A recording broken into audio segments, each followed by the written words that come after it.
வலசரவாக்கத்தில் நாம் தமிழர் கட்சியின் தலைமை ஒருங்கிணைப்பாளர் சீமான் செய்தியாளர்களை சந்தித்தார். அதன் காட்சிகளை தற்போது பார்க்கலாம். அந்த கையெழுத்தை வாங்கி ஆர்டிஎம் கொடுக்கல, சேலம் மாநாட்டில் வச்சு தூக்கி போட்டு போயிட்டீங்க. அதோட முடிஞ்சு. தேர்தலில் இந்தியா கூட்டணி ஜெயிச்சிருந்தா அப்போ கூட்டணி வைப்பீங்களா இல்லையாங்க தெரியல. நாங்கள் இந்திய நாடாளுமன்ற தேர்தலில் வென்று வந்தால் நாங்கள் நீட்டு தேர்வை ரத்து செய்வோம்னு நீங்கள் ஏன் சொல்லலை? அப்போ நாங்கள் வந்தால் ரத்து பண்ணிடுவோம் நீங்கள் இப்போ முடியாதுங்கிறீங்க. ஒரே கேள்வி தானே, உங்களால் முடியாது, ஏன்னா உங்கள் கூட்டணி வெல்லலை. ஆனால் இந்த நீட்டு தேர்வை கொண்டு வந்த கூட்டணி எது? பதிலாட்டு இருக்கு. நீட்டு தேர்வை கொண்டு வந்தது காங்கிரஸ். அதை அப்படி பிடிச்சு கூட நீட்ட கையது நீங்க தானே. இப்போ நீட்டு தேர்வை கொண்டு வர முடியாதுன்னா எப்படி? இது பாதிக்கும். இந்த தேர்வு முறை என்பது ஒடுக்கப்பட்ட பிற்படுத்தப்பட்ட மக்கள், சிற்றூர்களில் வாழ்கிற ஏழை எளிய மக்கள், கிராமப்புற மக்களுக்கு மருத்துவ கனவு என்பது நிறைவேறாமலே போயிருங்கிற கூட கணிக்க முடியலன்னா நீங்க என்ன தலைவன்? என்ன தலைவன்? மீத்தேன் ஈத்தேன் எல்லாம் தோண்டி எடுத்தா நிலம் நஞ்சாயிரும்டா அப்படின்னு கூட தெரியாதா உங்களுக்கு? தெரியாம கையெழுத்து போட்டேன், ஆய்வுக்குன்னு கேட்டாங்க. எல்லாமே இப்படித்தானா? இப்ப அப்படியே தப்பிக்கிறீங்க. நீட்டு தேர்வுக்கு நான் ஒன்றும் பண்ண முடியாதுன்னு.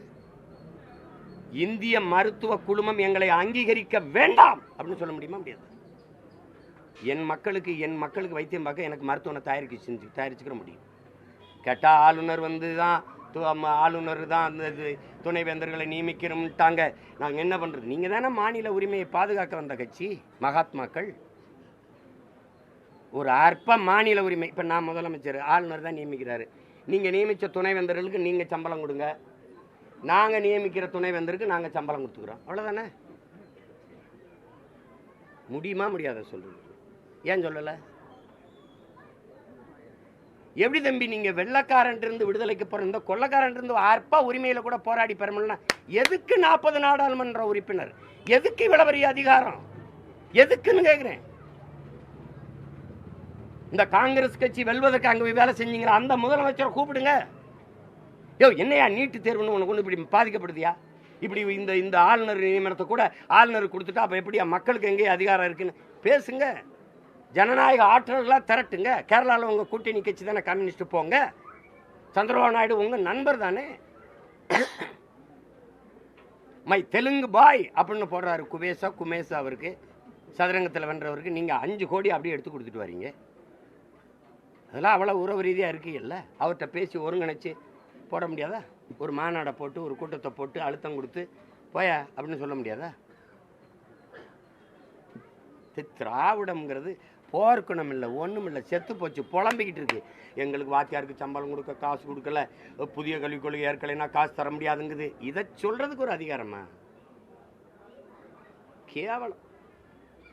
வேற எதை கேட்டீங்க? சூரியனை எதிர்ப்பவர்கள் சூடுபட்டு போவார்கள் கனிமொழி சொல்றாங்க. இன்னொரு பக்கம் பைத்தியக்காரர்கள் யாரும் பெரியாருக்கு சர்டிபிகேட் தர வேண்டாம் திரு வீரமணி சொல்றாங்க. இப்ப நம்ம இப்படி கேட்போம், பெரியாரை நான் இன்னைக்கு எதுக்கிறேன். பெரியாரை எனக்கு முன்னாடி அண்ணாவும் ஐயா கருணாநிதி அவர்களும் எதிர்த்தாங்களா இல்லையா? அமைதியா இருக்கக்கூடாது. அம்மா மணியம்மையை திருமணம் செஞ்சவொன்னே வெளியில எதுக்காக திராவிடர் கழகத்திருந்த பேரறிஞர் அண்ணா வெளியில் வந்தார்? எதிர்த்துத்தானே வந்தார். அந்த எதிர்ப்பை நீங்க எப்படி பாக்குறீங்க? ஐயா பக்தவச்சலம் முதலமைச்சராக இருக்கும்போது ஈவே ராமசாமி பெரியார்னு கூட சொல்ல, இந்த கிழவனை இந்த பெரிய ஈவேராவை எதுக்கு தேசிய பாதுகாப்பில் கைது செய்யாமல் இந்த அரசு விட்டு வச்சிருக்குன்னு கேட்டது யாரு? நானா அவரா?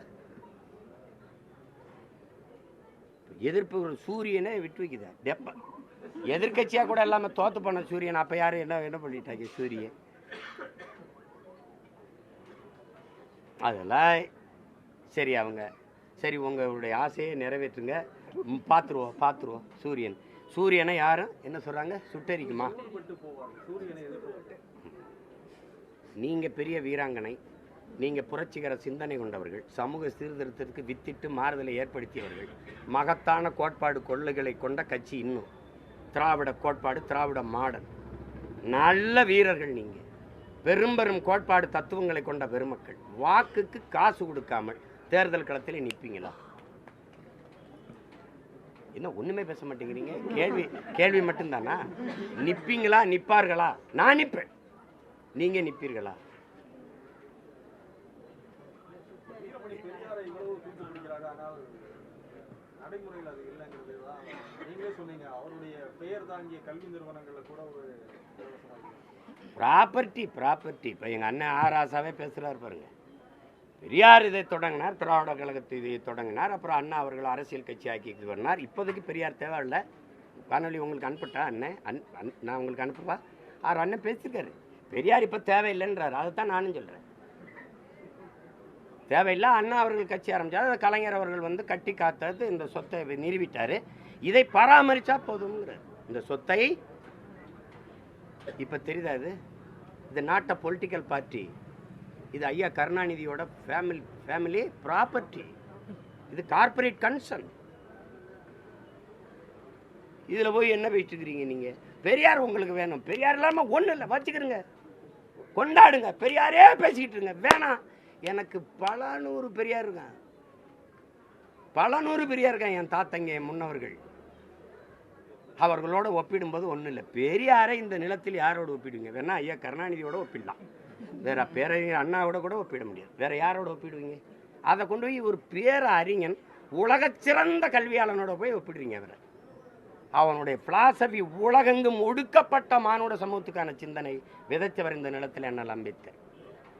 எங்க தாத்தா ரெட்டமலை சீனிவாசன் வேணா ஒப்பிடுங்க, கோட்பாட்டு அளவில் வாங்க பண்ணுவோம். என்னங்க எப்படி நீங்கள் பெரியாரை நீங்கள் ஒப்பிடுங்க பெரியாரோன்னு, நான் எங்கள் தாத்தா அவங்கள ஒப்பிடுறேன். அதனால் அம்பேத்கர் கோட்பாட்டுக்கு இந்த பெரியார் கோட்பாட்டுக்கு எங்கே பொருந்ததுன்னு பேசுவோம்.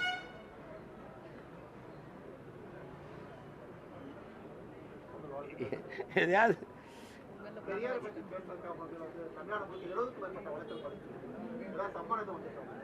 7000 வழக்கு கூட போடுங்க, அதை பற்றி எனக்கு